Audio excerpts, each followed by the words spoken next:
Apple's iPhone 6 and 6 Plus offer three different storage options, but don't be fooled, there's some duplicity at work here. The 32GB edition that most people would like to purchase has been removed, meaning that there's a big gaping hole in the iPhone lineup.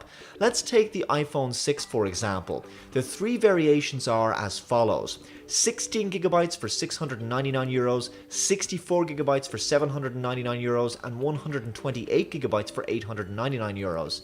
Dollar prices for those of you in the US are quite similar. So why isn't there a 32GB edition? After all, 16GB is way too small and insufficient as a storage solution for most users nowadays. This becomes particularly noticeable when you consider that the iOS operating system now consumes about half of that storage, leaving you with very little space left for your modern Retina display apps, games, and HD videos and photos.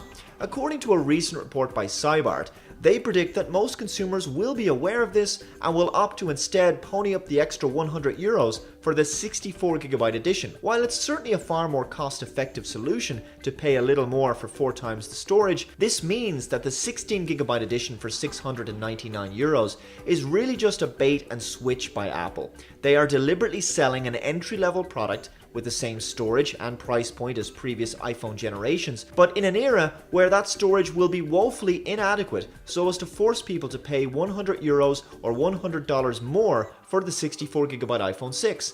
So you really shouldn't consider this to be a better deal for consumers. You should really look at this as Apple's way of raising the price of the iPhone by €100 or $100.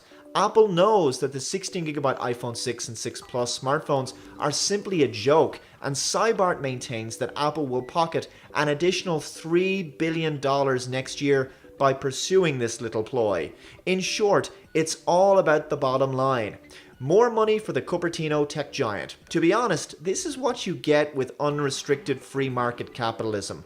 Loyal consumers being screwed with each passing generational update of a product. Consumers seem to keep ceding more and more ground to manufacturers who keep trying to squeeze their most dedicated fans for a bit more cash while offering less overall value. All the while, Android users have enjoyed more generous storage options for many years, not to mention the ability to expand their storage through microSD cards. Of course, Apple don't offer you the option to expand your storage because they don't offer microSD card slots on their iPhones.